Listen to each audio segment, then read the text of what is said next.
Dragnet. Ladies and gentlemen, the story you are about to hear is true. The names have been changed to protect the innocent.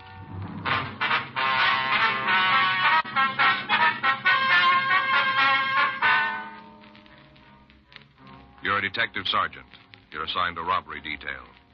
You get a call that a well-dressed man has held up a diamond merchant. He's escaped into the crowded streets of your city. Your job? Get him.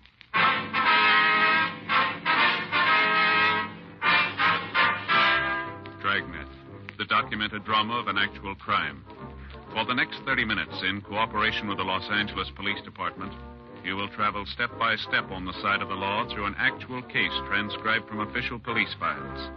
From beginning to end, from crime to punishment, Dragnet is the story of your police force in action.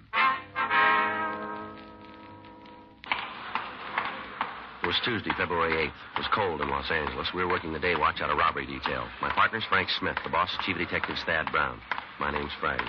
I was on my way back from communications, and it was 12:10 p.m. when I got to room 27A. Robbery. You get the wire off to Ahern? Yeah, I should have an answer this afternoon. If he doesn't come in, we better call him. Yeah. You want to get something to eat? Yeah, it's about that time. Where do you want to go? No, how about the stakeout? Good. I could use a couple enchiladas. Get your hat. You want to tag the skipper before we leave? No, he's not in. I saw him go out with Chief Brown. We can talk to him when we get back, huh? Right. Let's go. It's a hot one. I'll get it.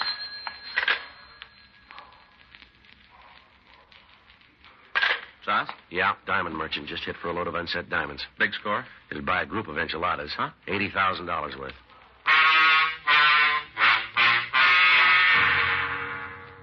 Frank and I left the city hall and drove over to the address we'd gotten on the hotshot phone. It was a large office building on Hope Street. From the lobby register, we found that the victim, a Mr. George Mars, occupied suite 318. We checked with the uniformed officers who answered the call, and then we went upstairs to talk with Mars. Well, I tell you, officer, there wasn't anything about him that'd make a person think he was a hold-up man. Mm-hmm. Nothing. You want to tell us exactly what happened? Well, sure. There's not much to talk about. I was sitting here looking at the papers, checking the sales. What's that? Dollar Day. Oh, I figured maybe I could get a good buy on some suits. I've been needing them. Figured maybe I could pick up a couple on sale. Not for $1, you know, but on sale. Yes, sir. Go ahead. Well, just sitting here reading the paper, and all of a sudden the door opens, and in comes this fellow. Mm-hmm. Nice looking. Sure no reason to think there was anything wrong. Yeah. Told me he wanted to see some diamonds on set. Mm-hmm. You say why you wanted to see him? Yeah, something about opening a store up in the valley someplace around Sacramento. Oh, yeah.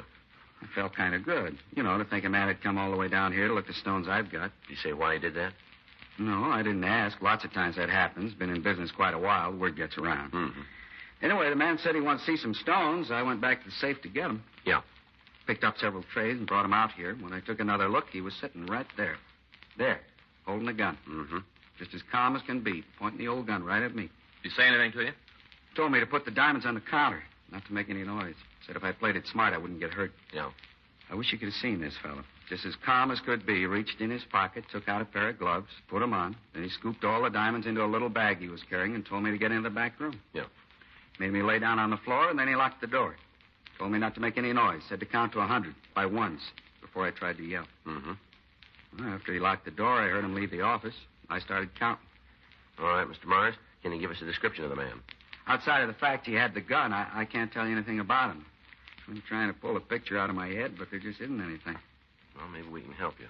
Go ahead. I don't think it'll do any good. All right, let's start with his age. How old was he? I don't know. Medium, I guess. 30, 35? Older, younger? I don't know. How tall was he? Oh, I guess you'd say he was... I don't know. Well, when you looked at him, did he seem to be larger or smaller than yourself? About the same. Well, then he'd be about, 5'10", 11? I guess so. I don't remember. What about his face? Can you tell us anything about that? Nope. Do you have a mustache? Might have. But you aren't sure. No. Wear glasses? I don't remember. Well, now, think real carefully. Is there anything at all that you can remember about him? Yeah, but it's kind of silly. Well, what is it? When I came back with the diamonds and he was holding the gun, I noticed his hands. Yes? His fingernails were manicured. Yeah? Yeah, real clean and with some kind of polish on them. You know what I mean? Yeah, I think so. Like that? Mm-hmm. I'll check with the fellows outside, Joe. Maybe they came up with something. Okay. Mr. Smith? Yes, sir? I'm sure sorry about this, not being able to help more. Well, don't worry about it, Mr. Mars. I'm sure sorry. I'll be right back, Joe. All right. You have a cigarette, Mr. Friday? Yeah.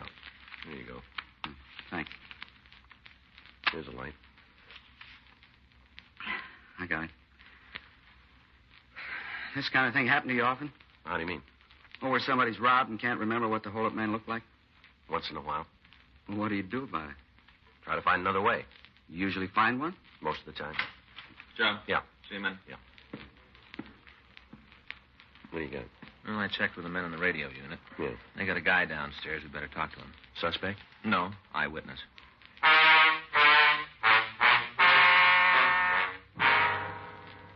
Frank and I went down to the lobby of the building, and we met with the uniformed officers who'd answered the call. They introduced us to Stanley Markin. Markin said he'd seen the hold-up man. And I did. Saw him plain as anything. When was that, sir? Yeah? Must have been right after he held up old Mars. Where'd you see him? Hall right outside the office, right in front of the door, practically. Mm-hmm. On the way to my place, and this man come out of Mars. Roaring. Mm-hmm. Yeah. So he opened the door and bam, right into me, like to knock me down. Really roaring. Mm-hmm. Had this little black leash, you know, about this big. Mm-hmm. Yeah. Oh, yeah. Had a death grip on it. Well, did you get a good look at the man? Closer than I am to you, run right into me. Thought sure I was going to end up on the floor. Yeah. Can you give us a description? Sure. What do you want to know? What do you look like? Nothing special, just a run-of-the-mill crook. Seen one, seen them all. Okay. How old was he? Oh, guess about 28, maybe 30, around in there. How tall? Like you. Maybe about 6 feet. Well, that's what you are? Yes, sir, pretty close. Yeah. How was he built? Medium. Didn't seem to have a lot of beef, just average. Uh-huh. How was he dressed? Had a gray suit on, dark gray, little red pattern going through it. Single or double-breasted? Single. Uh-huh. What color shirt? White, blue tie. One of them new ones, you know, little thin kind, you know, little bitty knot. Had one of them bar things through the collar, holes in, you know. Uh-huh. Square ends. What's that? On the bar. Square ends, not round like most of them. Squares. I see. Was he wearing a hat? Yeah. Blue Humber, dark. Had it kind down over one eye. Looked real rakish, like a spy. Mm-hmm. Was he clean-shaven? Yeah. How do you mean? Did he have a mustache? No, didn't. Was he wearing glasses? Not that I saw. Might have had them, but he wasn't wearing them. Did he say anything to you? Not a peep. He just wham, and then he took off. Made me real mad. Guy almost knocks you down, then doesn't even say he's sorry. Uh-huh. He took off, and when I thought about it, I went after him. Did you see if he was carrying a gun? I just told you I went after him. Yes, sir. I'm not a coward, but I ain't no fool either. I'd have seen a gun, I wouldn't have gone near him. Yes, sir. Guy didn't even wait for the elevators. Just run off to the stairs. Fire exit, you know. Yeah. Down 3 stories. All the way by stairs. Tell you, it almost got me, but I was so sore about being run into, and then no apology, just nothing. I went after him. Yes. We got to the lobby, and he went out on the street. Thought I had him sure there. Place was all crowded. It's a holiday, you know. Yeah, we know. Didn't think he'd be able to run far with all them people. Mm-hmm. He didn't. What's that? He didn't run very far. Only to the curb, and he jumped in a taxi. Yeah. Cab took off. I tried to get there before it left, but didn't make it. Too many crowds. Mm-hmm. I got the number of the cab he took, got it written down in my office. Can we go up and get it? Sure. Scientifics come out yet? What's that? Scientifics, you know, fingerprints and all. They come yet? No, not yet. Well, they get here, and it'll be toodaloo to him. Them guys and their machines, just a matter of dropping a few cards in some gadget, and ping, there's the name. Yes, sir. Well, it'll be a little more than that. Yeah, that's what you think. Soon as the scientifics get here, have them come and see me first thing. You bet. Give them something to really work on. What do you mean? Yeah, good start on who the fella is. What's that? When he bumped into me upstairs, he dropped his hat, flew right off his head. Guy didn't stop to pick it up. I got it. It's a good one. Uh-huh. Got his name in it. 12:32 p.m. The crew from the crime lab arrived and started their investigation of the office where the robbery had taken place. Frank and I got the description of the thief out, and then we started to check on the cab number. The suspect's hat was turned over to the crime lab. When Frank and I looked at it, we found the initials TR on the inner band and the name of a men's store in Las Vegas, Nevada. Lieutenant Lee Jones said they'd run a check on it for us. The stats office started a run on the M.O. and the description. Both the victim and Stanley Markin were taken to the city hall to look through the mug books for a possible identification. At 1:26 p.m., we obtained the name of the cab driver who'd picked up the suspect. The company told us that his regular stand was at the corner of 6th and Broadway. When we got there, the driver was out on a call. We waited until 2:14 p.m. when he returned. Yeah, I remember him. Picked him up in front of the Jarvis building. That's right. Now, can you tell us where you took him? Not right off. It should be on the way bill, though. Would you check for us? Sure, just a minute. I'll get it. Be a nice break if he's got it. Yeah. Yeah, here it is. I picked him up at 12:06 and dropped him at the Toddle Inn bar over on Fig. Did he go in the place? Yeah, I was making out the log. I saw him. Did he say anything to you on the way over? No, nothing special. Seemed kind of nervous, kept looking back. I figured there was something wrong, but you get so many crackpots in this business, you can't take time to worry about all of them. Mm-hmm. Say, what'd he do? Feel a little better if we talk to him about that. Yeah, sure. Oh, one thing he said might help you out. What's that? Well, he wanted to know where he could get an airline schedule. Yeah. Said he was anxious to get out of town. The cab driver verified the description of the suspect. We put in a call to the airport detail and gave them the suspect's description. The bus depots and railroad terminals were also alerted. 2:47 p.m. We drove over to the Toddle Inn bar. Hi. What'll it be? Police officers want to ask you a couple questions. Nothing wrong, is there? I'd like you to tell us. Well, look around. You won't find nothing out of line. It's a clean place. Mm-hmm. Who's been in here this morning? Huh? How many people have been here? Just a couple. It's kind of slow. Why? We're looking for a man about 28 or 30, 6 feet tall, medium build, wearing a dark gray suit. Now, the way we got it, he was in here about 12:15, 12:30. Today? That's right. What's he done? Was he here? I don't want any trouble. You're saying it the wrong way. Now, was the man in here? Yeah? Who is he? I don't know. You want us to buy that? It's the way it is. If you don't like the color, shove off. No, you don't mean that, do you?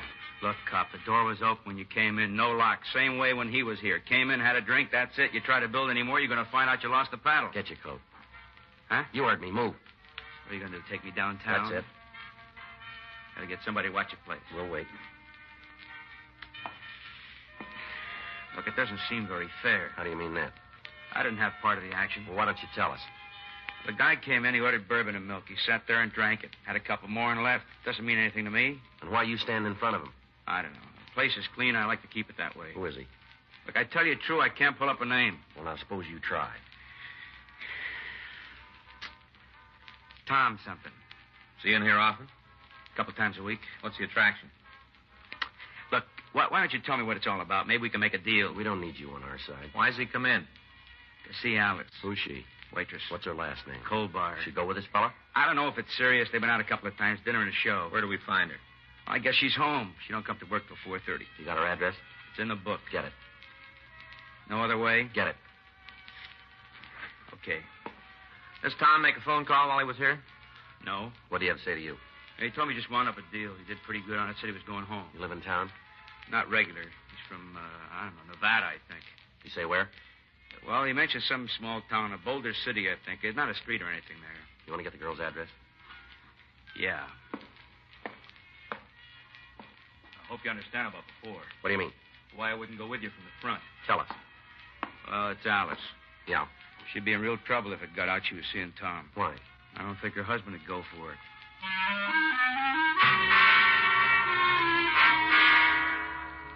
We called the name and description of the waitress into R&I, but we found there was no record on her. Frank and I left the bar and went over to her home. It was a run-down apartment building on Court Street. We checked with the manager, and she told us that the girl's husband left about 9:30 that morning. She went on to say that Alice Colbar seldom left the place before 3:30, and that as far as she knew, she was still at home. Frank and I went up to talk to her.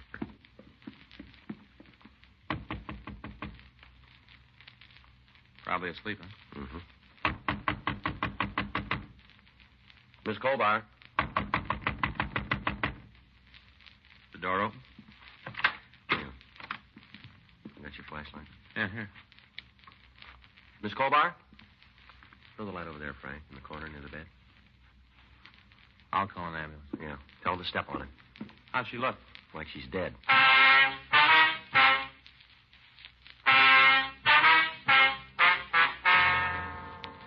From the appearance of the room, there'd been a fight. Furniture was overturned, lamps were broken, several bottles had apparently been smashed against the walls. The body of Alice Colbar was lying on the floor near the bed. Her face was buried in the pillows as if she'd used it to ward off additional blows from her attacker. An ambulance crew arrived, and she was removed to Georgia Street Receiving Hospital for treatment. A thorough search of the room failed to turn up anything to lead to the identity of the person who'd beaten her. We talked to the landlady again, and we found that Irvin Colbar, the victim's husband, was employed at a golf driving range out in the valley. We checked the name and description through the record section, and we found that he had one arrest for drunk driving. He'd been fined and placed on probation. 4:26 p.m. Frank and I drove out to talk to him. I knew you'd be here. Is that right? How's Alice? Pretty rough. I don't know. Just all of a sudden, it was a beef, and I hit her. With what? My hands. What started the argument? Tom. Who's he? Friend of Alice's. You know his last name? No, I never even met him. All right, tell us about it, will you? What you don't know already? Everybody else does. Go ahead. Been going together for a couple of months. Alice works at a bar. Tom came in all the time. I guess it got pretty serious. Yeah. I went by the place last night, going to pick her up after work. She was gone. Bartender there told me she left with his fellow Tom. Mm-hmm. I got pretty sore. You can figure what it's like finding your wife's running around with another man. Yeah. I had a couple of drinks. Trying to think what to do. Right then, I wanted to kill both of them. A couple of guys in the bar tried to calm me down. I guess I got pretty loaded. One of them took me to his place. I spent the night there. Mm-hmm. Woke up this morning, went home. You gotta believe me, I wasn't real sore anymore. Mad, yeah, but not so as I was going to do anything. Mm-hmm. Alice was asleep when I got there. I woke her up, told her I knew all about her and Tom. Yeah. Kind of thought she'd be sorry, say she was wrong, something like that. Uh-huh. She wasn't. Told me how her and Tom were in love and that she wanted a divorce so they could get married. Tried to talk to her, tell her how I loved her. Didn't do any good. She said we were all through, for me to pack my things and get out. I guess that's when I hit her. I don't know. All of a sudden, I wanted to smash her. That's all there is. You ever met this Tom? No. How about the other guys in the bar? They know him? To talk to, I think that's about it. Any idea where he lives? No. Tried to find out last night. None of the people around the place know. But I found out I'd have killed him. All right, you better get your coat. Yeah. What are they going to do to me? That's not up to us. I didn't kill her, though, huh? She's still in the critical condition. Guess it doesn't make a difference anyway. We only been married a couple of years. Won't be much without her. Never figured it'd end up like this. Mm-hmm. I really loved her. Done anything in the world to make her happy. How do you answer it? What's that? Why she did it. I wouldn't know. I asked her. She wouldn't tell me. Just said it was over. She wouldn't give me one reason. All right, come on, let's go. Can I see her? We'll check on it. I want to ask her, find out why. Maybe she'll tell me now. Yeah, if she can hear you.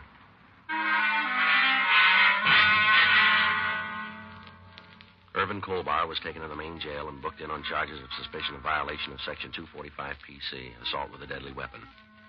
We put in a call to Georgia Street Receiving Hospital, and we found that the Colbar woman had been removed to the county hospital. She was still unconscious. We made arrangements to be called in the event she was able to be questioned. 6:45 p.m. We talked to Lieutenant Lee Jones. He told us that the lab had been unable to come up with any useful information at the scene of the crime. He said that they'd identified the manufacturer of the hat that the suspect had worn, and they gave us their local address. He went on to say, however, that hairs found in the lining of the hat would act as corroborative evidence if the suspect were apprehended. We put in a call to the hat company, but we found that their offices were closed. We contacted the Las Vegas Police Department and asked them to check on the store who'd sold the garment. We gave them a complete description of the suspect in the initials TR with the possible first name of Tom. They said they'd call back the next morning with whatever information they could obtain. Wednesday, February 9th, we got word from County Hospital that Mrs. Alice Colbar had died in her sleep without regaining consciousness. The case was turned over to homicide officers for completion. Additional teams of men were sent out to the bar where she was employed in an effort to find some trace of the missing suspect. 11:15 a.m. Robbery, Smith. Yeah. Yeah, I'm the one to talk to you. Mm-hmm. Now, what'd they say? Yeah. How many? Uh-huh. It looks pretty good, huh? What about a record? Yeah. Okay. 1864? 54? Right. Yeah, I got it. Yeah. We'll let you know. Thanks for the help. Bye. Las Vegas. What do you got? Well, they checked with the clothing store where the hat was bought. Mm-hmm. It's a new model, only been out a couple of months. They remember the guy who bought it? Yeah. Description didn't mean anything, but the initials did. Clerk said the hat was bought by a Thomas Rourke. Vegas got anything on him? Yeah, a couple of arrests for robbery. Do any big time? No, the cases wouldn't hold. They know where he is? They got an idea. Yeah. He's supposed to live out in Covina. Frank and I checked the name Thomas Rourke through R&I, and we found one assault arrest on a man answering his description. The mug shots were pulled and shown to the robbery victim and the witness. Both of them gave us positive identifications. We contacted the Covina Police Department and told them what had happened. They assured us a complete cooperation. Along with Officers J.J. O'Donnell and Sergeant Jim Austin, Frank and I left the office to take the suspect into custody. We met with officers from the Covina PD, and we drove to 1854 Eldred Avenue. It was a small redwood house set well back on the lot. In the driveway was a late-model Plymouth coupe. From the street, there was no sign of life. The shades were drawn, and the front porch was covered with advertising newspapers. While O'Donnell and Austin covered the rear of the house, Frank and I went up to the front door. You all set? Yeah.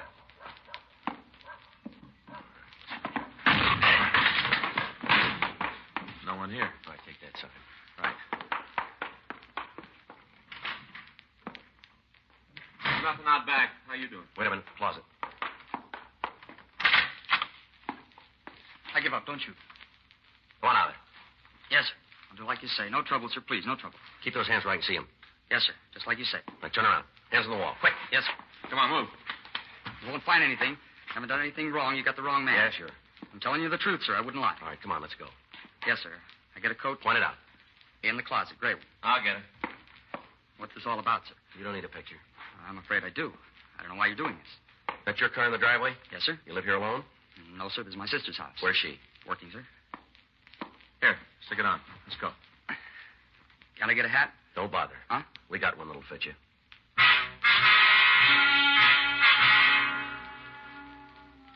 The suspect was taken to the city hall and questioned. For an hour, he maintained that he didn't know anything about the diamond robbery.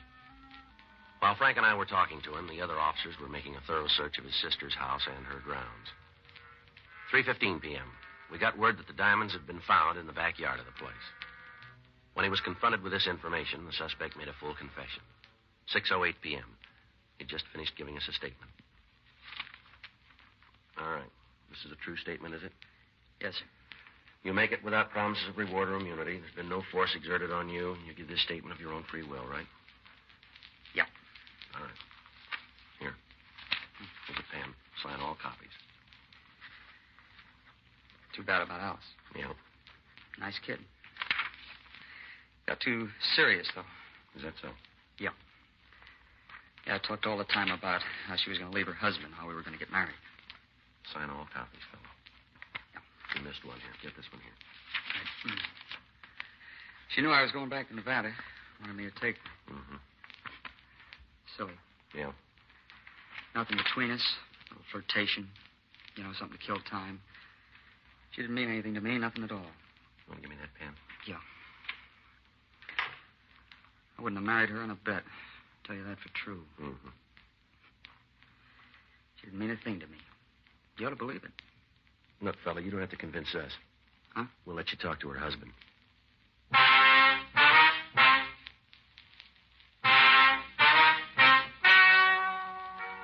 Ladies and gentlemen, the story you have just heard is true. The names were changed to protect the innocent. On June 9th, trial was held in Department 98, Superior Court of the State of California, in and for the County of Los Angeles.